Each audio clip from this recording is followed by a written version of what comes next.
नमस्कार। Sorath international school Junagadh. आप सौ मजा में हशो। विद्यार्थी मित्रों, आप जाणो छो ए प्रमाणे आज रोज आपणे धोरण 11 सायन्स फिजिक्स विषयनी शरूआत करवा जई रह्या छीए। तो जे लोकोए ब्रिज कोर्स ना विडियो लेक्चर जोया है ए लोको माराथी परिचित ज छे। जे लोकोए ब्रिज कोर्सना लेक्चर नहीं जोया ए लोकोने मारो परिचय आपी दऊं। मारू नाम मुकेश वसोया सर। सब्जेक्ट फिजिक्स, धोरण 11 सायन्स। अने मारा नंबर है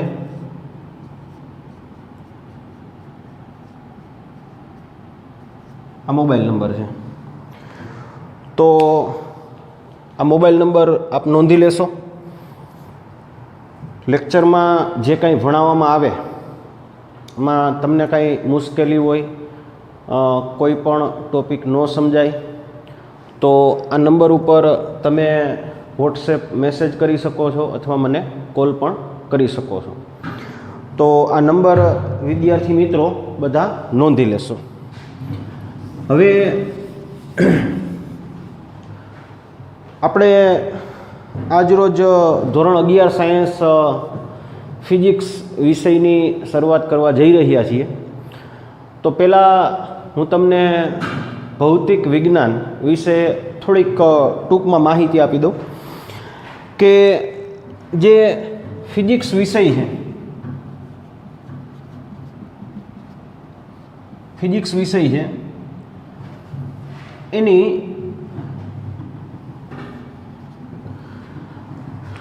जुदी जुदी शाखाओ अने एनो अभ्यास आपणे कई रीते करवाना छीए ए हूँ तमने समजावुं।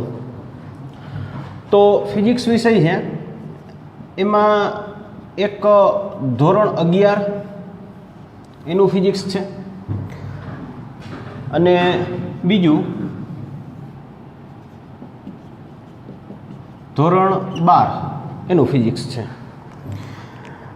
आपणे अत्यारे जे टोटल कोर्स छे, टोटल जे आपणो सिलेबस छे एनी चर्चा करीए छीए। धोरण 11 नु जे फिजिक्स छे एमां पण आपणे बे वस्तु भणशुं। एक पार्ट 1 अने बीजू पार्ट 2। धोरण 11 नु जे फिजिक्स छे एना बे भाग छे, टेक्स्ट बुक भाग नंबर 1 अने टेक्स्ट बुक भाग नंबर 2। अने ए ज रीते धोरण 12 नु फिजिक्स छे एमां पण आपणे बे भाग पार्ट 1 अने पार्ट 2 आ रीते छे। तो पहला हूँ तमने टूंकमां ए वस्तु समजावीश के एक्जेक्टली 11मुं धोरण अने 12मा धोरणनुं जे फिजिक्स छे एमां आपणे केटला मुद्दाओ भणवाना है। तो पहला आपणे आनी वात करीए। 11मा धोरणमां चेप्टर 1 छे ए फिजिक्सनो परिचय है। 11मा धोरणनुं जे पहेलुं चेप्टर है ए आखा फिजिक्सनो परिचय है कि फिजिक्स छे ए कई रीते केटली शाखाओमां वहेंचायेलुं छे। पछी चेप्टर 2 है एमां जुदा जुदा प्रकारना एकम अने एनुं मेजरमेंट मतलब मापन कई रीते थई शके एनी वात छे। चेप्टर 3 अने 4, चेप्टर 3 अने चेप्टर 4 आ फिजिक्स में पदार्थनी जे जुदा जुदा प्रकारनी गतिओ थाय है एना विशेनी माहिती है। चेप्टर 5 ए खास करीने न्यूटननी गतिना नियमों ચેપ્ટર 6 છે એ કાર્ય, ઉર્જા, પાવર વિશેની માહિતી છે. તો આ જે આખી બ્રાન્ચ અથવા આ જે આખી શાખા છે, આ જે આખી બ્રાન્ચ અથવા આ જે આખી શાખા છે એને મિકેનિક્સ કહેવાય છે.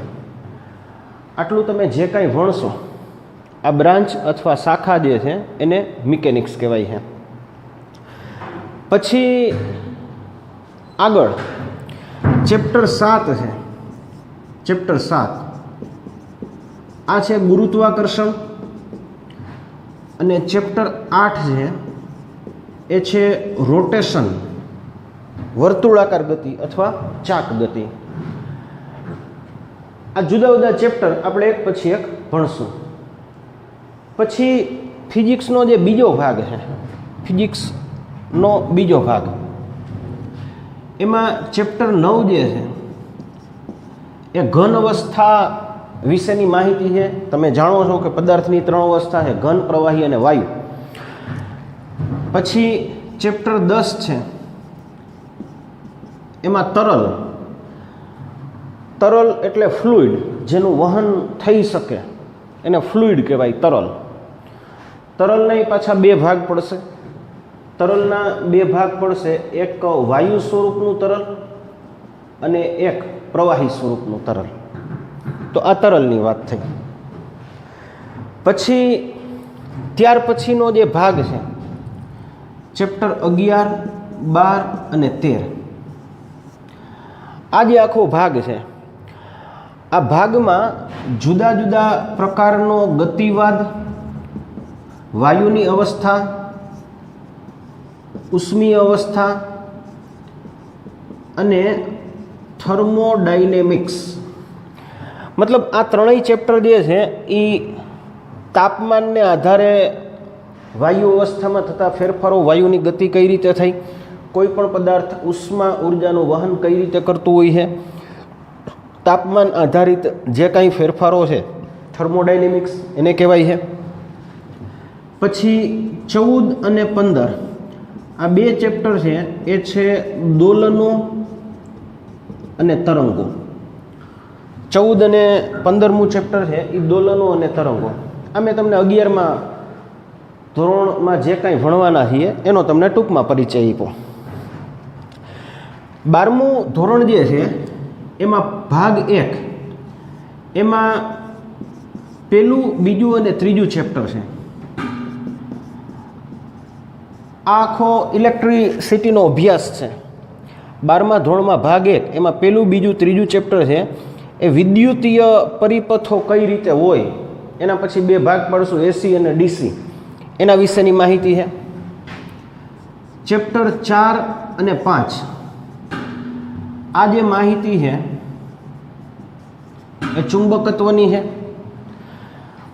ચેપ્ટર 6 અને 7 આ જે છે એ વિદ્યુત ચુંબકીય પ્રેરણ અને અલ્ટરનેટિંગ કરંટ, એસી પ્રવાહો છે. અને ચેપ્ટર 8 જે છે આ છે એ વિદ્યુત ચુંબકીય તરંગો. આ જે છે એ વિદ્યુત ચુંબકીય તરંગો એની માહિતી છે. પછી ભાગ 2 છે એમાં ચેપ્ટર 9 અને 10 આ બંને ચેપ્ટર તરંગો વિશેના છે. ફરીથી તરંગોનું એક ચેપ્ટર 11મા ધોરણમાં આવશે, તરંગોનું એક ચેપ્ટર 12મા ધોરણમાં આવશે, ચેપ્ટર 8, 9 અને 10. એટલે તરંગો વિશે તમે જુઓ તો 11મા ધોરણમાં એક ચેપ્ટર, 12મા ધોરણમાં 1, 2 અને 3 ચેપ્ટર. બરોબર. ત્યાર પછી ચેપ્ટર 11, 12 અને 13 આ જે છે આને મોડર્ન ફિઝિક્સ કહેવાય છે, મતલબ આધુનિક ભૌતિક વિજ્ઞાન. આ જે છે એ મોડર્ન ફિઝિક્સ અથવા આધુનિક ભૌતિક વિજ્ઞાન કહેવાય છે. એમાં આપણે ડ્યુઅલ નેચર, દ્વૈત પ્રકૃતિ, પ્રકાશ છે એ કણ અને તરંગ 2 સ્વરૂપ ધરાવે છે, તમે ઘણીવાર સાંભળ્યું હશે. 12મું ચેપ્ટર છે એ પરમાણુનું બંધારણ, પરમાણુની રચના. આના વિશે તમારે ફિઝિક્સ અને કેમિસ્ટ્રી 2માં ભણવાનું આવશે. પરમાણુનું બંધારણ ફિઝિક્સ અને કેમિસ્ટ્રી 2માં આવશે. અને 13મું ચેપ્ટર છે એ પરમાણુની અંદર ન્યુક્લિયસની રચના કઈ રીતે થાય છે એના વિશેની માહિતી છે. અને છેલ્લે 14મું જે ચેપ્ટર છે, 14મું ચેપ્ટર, આ જે ચેપ્ટર છે એ સેમિકન્ડક્ટર અથવા અર્ધવાહકોનું છે.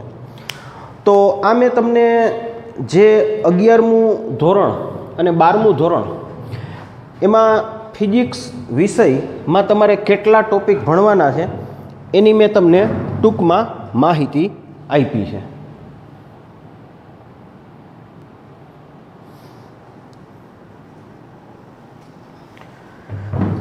તો હમણાં આપણે ચર્ચા કરી એ પ્રમાણે કે ફિઝિક્સમાં જુદા જુદા વિભાગોનો સમાવેશ થાય છે.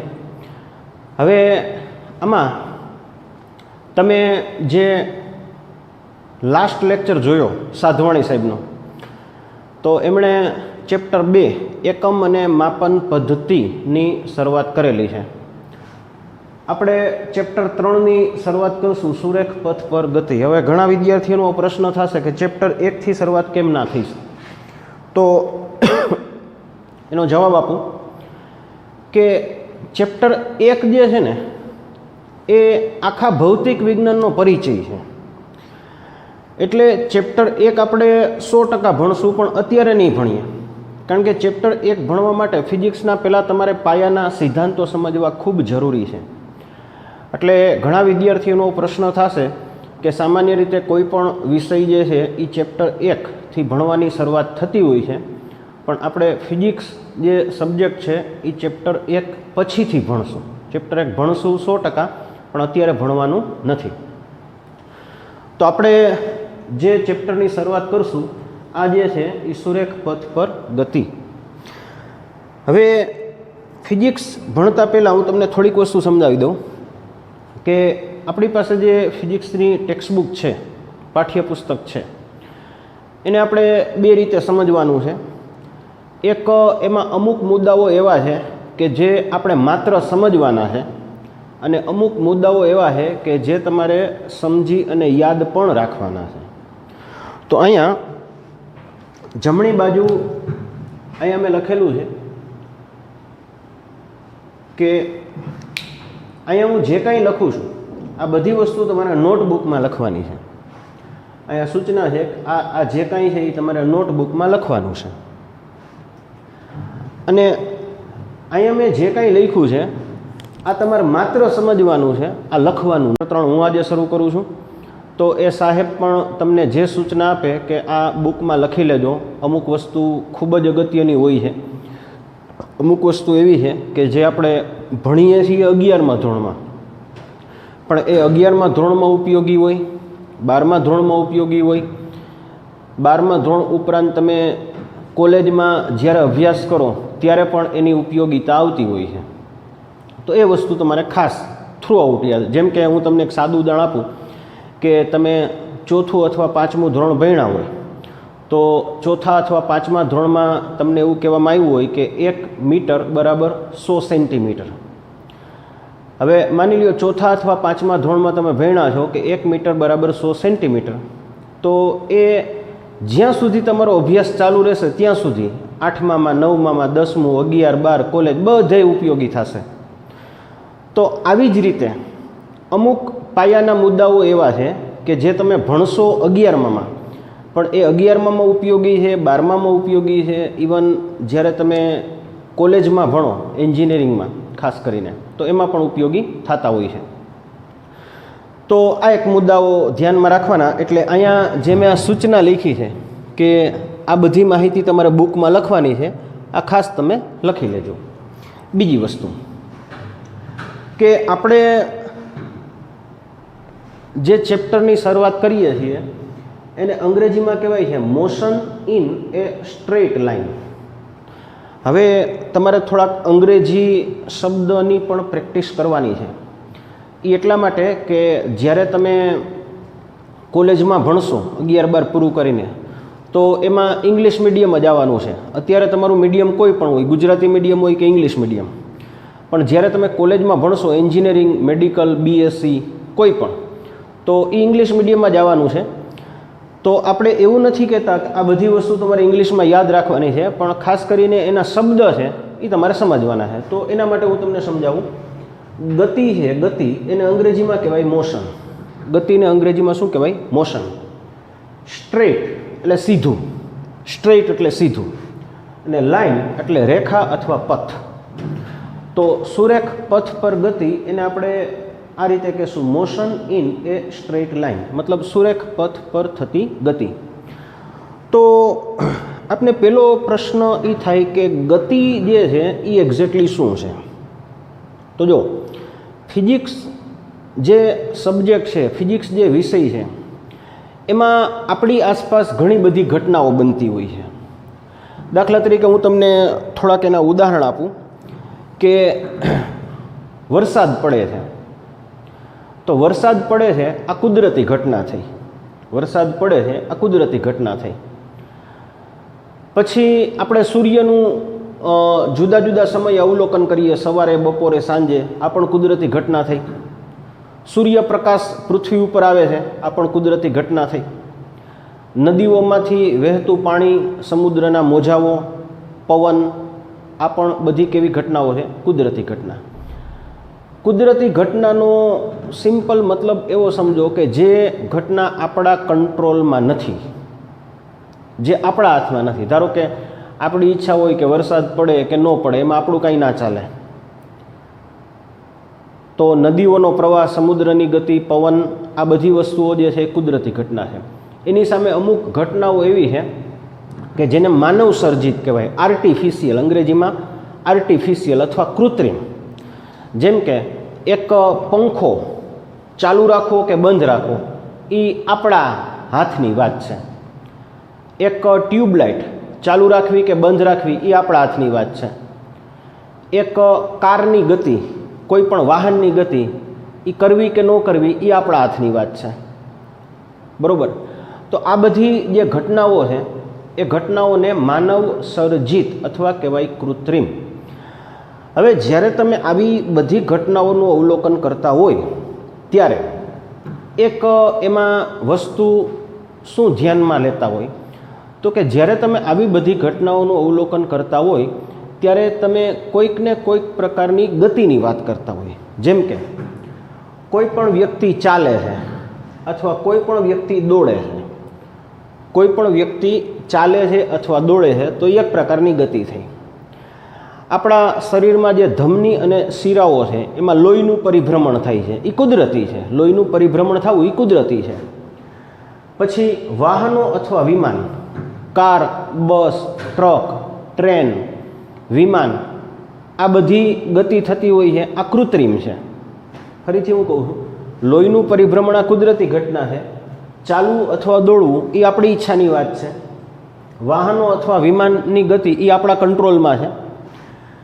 પછી ચંદ્ર, પૃથ્વી અને સૂર્ય. હવે આના વિશે આપણે, મેં તમને હમણાં કીધું, એક પ્રકરણ છે ગુરુત્વાકર્ષણ.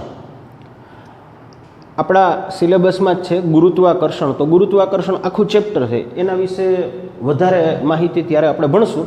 પણ હું તમને ટૂંકમાં અત્યારે કહું કે પૃથ્વીની આસપાસ ચંદ્રનું પરિભ્રમણ થાય છે, સૂર્યની આસપાસ પૃથ્વીનું પરિભ્રમણ થાય છે, અને સૂર્ય પોતે જે છે એ ગેલેક્સીમાં પરિભ્રમણ કરતો હોય છે.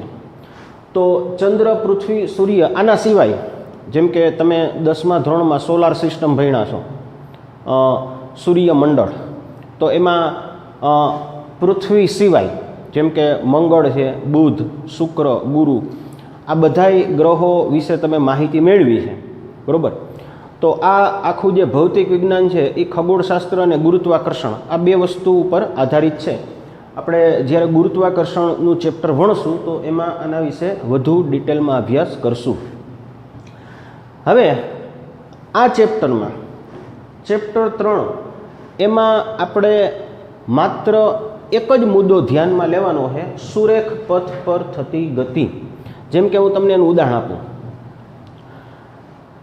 ઘડિયાળના કાંટાઓ ગતિ કરે છે, ઘડિયાળના કાંટાઓ ગતિ કરે છે, પણ એ સુરેખ ગતિ નથી. બરાબર? પૃથ્વીની આસપાસ ચંદ્ર ગતિ કરે છે, પણ એ સુરેખ ગતિ થતી નથી. તો આપણે ચેપ્ટર 3 એમાં માત્ર એવી જ ગતિની વાત કરશું. ચેપ્ટર 3 એમાં માત્ર એવી જ ગતિની વાત કરશું કે જે ગતિ કેવી હોય, motion in A straight line, મતલબ સુરેખ પથ પર થતી ગતિ. આને જ ધ્યાનમાં લેશું. આના સિવાયની ગતિ પણ આપણે ભણશું. ચેપ્ટર 4, 5 અને 6 એમાં આપણે એવી ગતિ પણ ધ્યાનમાં લેશું કે જે ગતિ સુરેખ પથ પર નથી થતી. જેમ કે હું તમને એક ઉદાહરણ આપું. અહીંયા જુઓ, ધારો કે ગતિ આ રીતે થાય, આ રીતે, તો આ સુરેખ ગતિ થઈ. પણ હવે હું તમને એવું કહું કે એક ગતિ આ રીતે થાય છે, આ રીતે, આ રીતે, તો આનો ગતિપથ અનિયમિત છે, મતલબ સુરેખ નથી.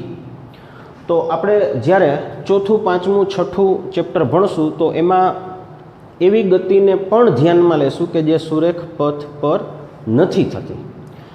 અત્યારે આપણે માત્ર કોને ધ્યાનમાં લેશું કે જે ગતિ સુરેખ પથ પર થાય છે. હવે આના માટે સૌથી પહેલો મુદ્દો તો સૌથી પહેલો મુદ્દો કે ગતિ કોને કહે છે. પ્રશ્ન આ રીતે છે, ગતિ કોને કહે છે? તો એનો જવાબ આ રીતે છે કે કોઈ પણ પદાર્થ છે એના સ્થાનમાં સમય સાથે થતા ફેરફારને શું કહે છે? ગતિ. જેમ કે હું તમને એક ઉદાહરણ આપું કે એક ટ્રક છે, એ ટ્રક સ્થિર ઊભો છે, અને આપણે ઘડિયાળમાં સમય જોયો, સવારે 8 વાગ્યાનો સમય છે. એક ટ્રક સ્થિર છે, આપણે ઘડિયાળમાં સમય જોયો સવારે 8 વાગ્યાનો છે. પછી આપણે 5 મિનિટ પછી જોયું, તો 5 મિનિટ પછી જોયું તો ટ્રક હજી ત્યાં જ છે. તો હવે આપણે એવું પૂછે કે સમયની સાપેક્ષે ટ્રક એના સ્થાનમાં ફેરફાર થયો કે ના થયો? તો આપણે જવાબ આપશું કે સમયની સાપેક્ષે ટ્રકના સ્થાનમાં ફેરફાર નથી થયો. તો એનો મતલબ એવો થયો કે આ ટ્રક ગતિ નથી કરતો. હવે આપણે બીજી ઘટના જોઈ કે સવારે 8 વાગે ટ્રકનું સ્થાન જોયું. હવે 8 અને 5 મિનિટ પછી પહેલું અવલોકન આપણું 8 વાગ્યાનું હતું, તો 8 વાગે આપણે ટ્રકને જોયો. હવે 8 અને 5 મિનિટે આપણે ટ્રક જોયો, તો ટ્રક જે છે એ જ્યાં હતો ત્યાંથી 10 કિલોમીટર આગળ જતો રહ્યો. ટ્રક ગતિ કરવાનું શરૂ કરી દીધું. તો હવે આપણે શું કહેશું કે પહેલું અવલોકન 8 વાગે છે, બીજું અવલોકન 8 વાગે ને 5 મિનિટે છે. તો આ સમયગાળામાં ટ્રક જે છે એના સ્થાનમાં ફેરફાર થયો કે ના થયો? તો આ સ્થિતિમાં આપણે એવું કહેશું કે હવે આ ટ્રક ગતિ કરે છે. તો ટ્રક તો મેં ઉદાહરણ આપ્યું, હકીકતમાં તમારે ટ્રકને બદલે પદાર્થ સમજવાનો છે. તો આપણે એવું કહેશું કે કોઈ પણ પદાર્થ એના સ્થાનમાં સમય સાથે થતા ફેરફારને શું કહે છે? ગતિ કહે છે. હવે આ પદાર્થ તરીકે સજીવ અથવા નિર્જીવ ગમે એ હોઈ શકે. ધારો કે એક પથ્થરને તમે થ્રો કરો, એક પથ્થરનો તમે ઘા કરો, તો એ પથ્થરની ગતિ થઈ. એક વાહન જાય છે, કાર અથવા ટ્રક, તો એની ગતિ થઈ. એક વ્યક્તિ દોડે છે તો વ્યક્તિની ગતિ થઈ. એટલે ગતિ છે એ સજીવ અથવા નિર્જીવ કોઈ પણની હોઈ શકે. સજીવની પણ હોઈ શકે અને નિર્જીવની પણ હોઈ શકે. તો અત્યારે આપણે પદાર્થના સ્થાનમાં સમય સાથે થતા ફેરફારને શું કહે છે? ગતિ કહે છે. હવે આના માટે આપણે આગળ ભણશું કે જ્યારે તમારે આ પદાર્થની ગતિ વિશે ચર્ચા કરવી હોય તો એમાં એનો વેગ માપવો પડશે, સ્પીડ. તો વેગ તમે કદાચ 9મા ધોરણમાં થોડું ઘણું ભણ્યા હશો.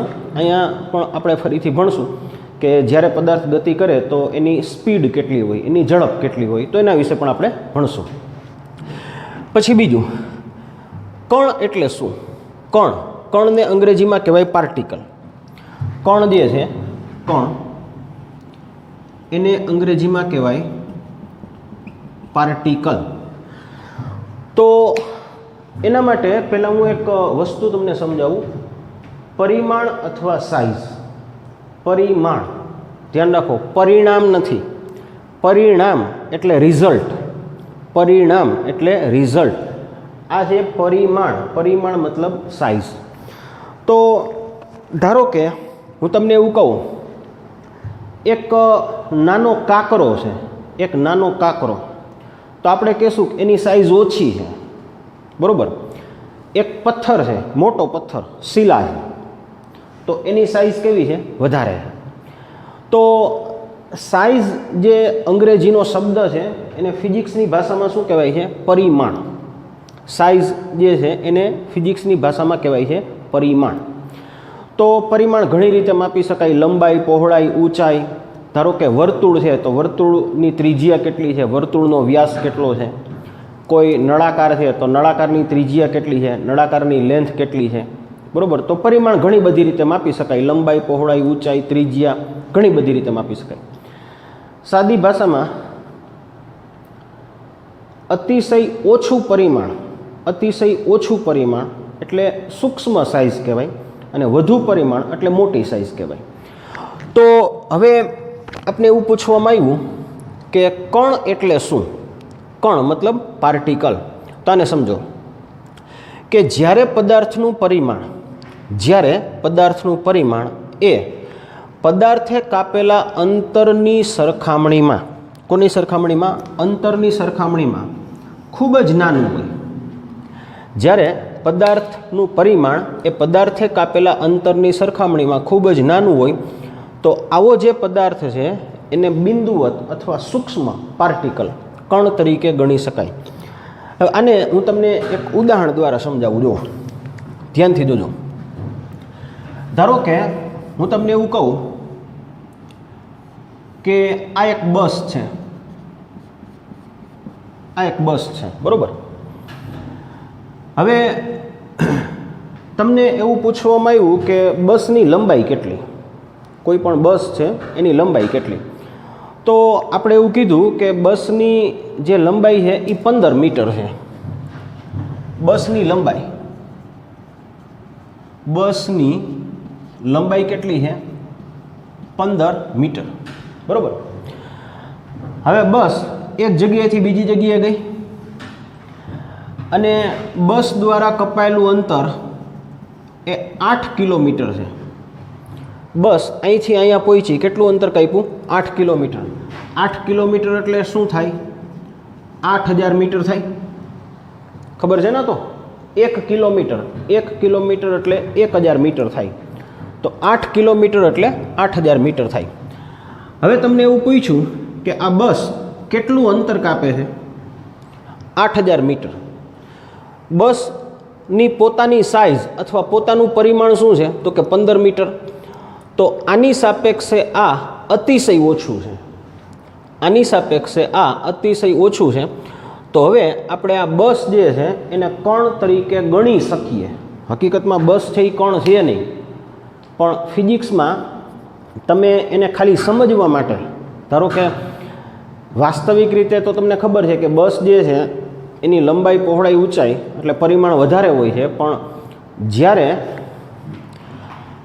આ બસનું પરિમાણ એણે કાપેલા અંતરની સરખામણીમાં અતિશય ઓછું હોય, અવગણ્ય હોય, તો આવી સ્થિતિમાં એને કણ અથવા બિંદુવત પદાર્થ તરીકે ગણી શકાય છે.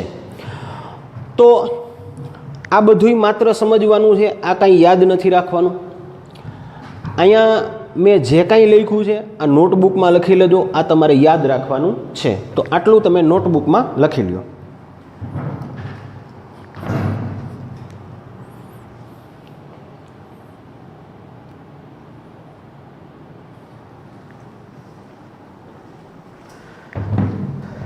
હવે 2 સૂચના તમને આપી દઉં. જે લોકોએ બ્રિજ કોર્સના આપણા અગાઉના લેક્ચર નથી જોયા,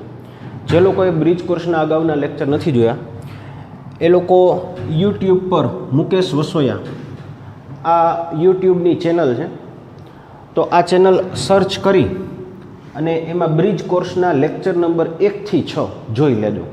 આ ખાસ જે લોકોએ બ્રિજ કોર્સના લેક્ચર નથી જોયા એ લોકો યુટ્યુબ પર મુકેશ વસોયા આ ચેનલ સર્ચ કરી અને એમાં બ્રિજ કોર્સના લેક્ચર 1 થી 6 આ ખાસ જોઈ લેજો.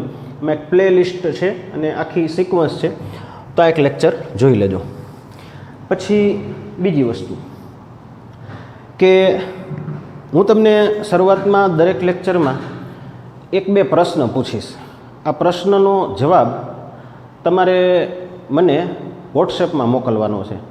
મેં શરૂઆતમાં નંબર આપ્યા 9824410173. તો આ નંબર ઉપર તમારે મને 2 પ્રશ્નના જવાબ મોકલવાના છે. ફરીથી હું તમને કહી દઉં છું.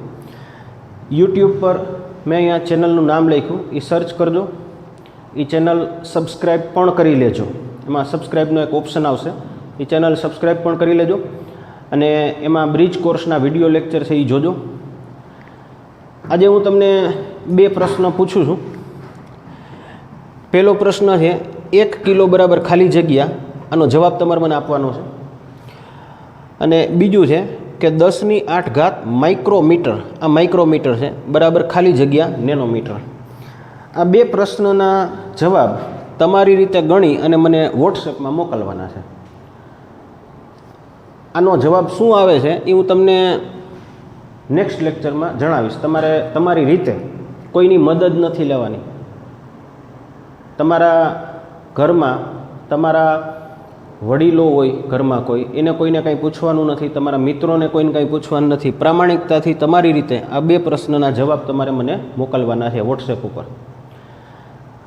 બીજી વસ્તુ કે ફિઝિક્સ જે છે ને એ ગોખવાનો વિષય નથી, સમજવાનો વિષય છે.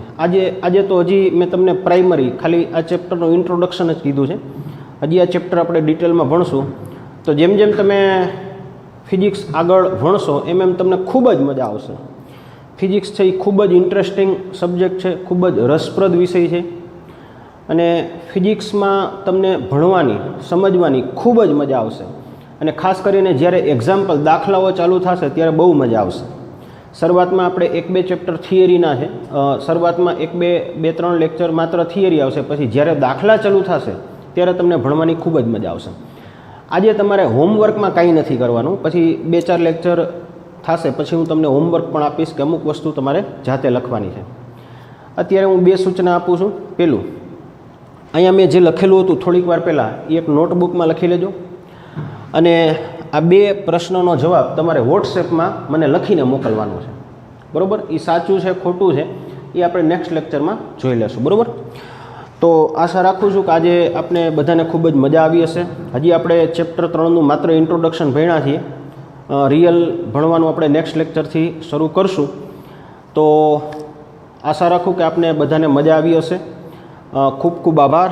Thank you.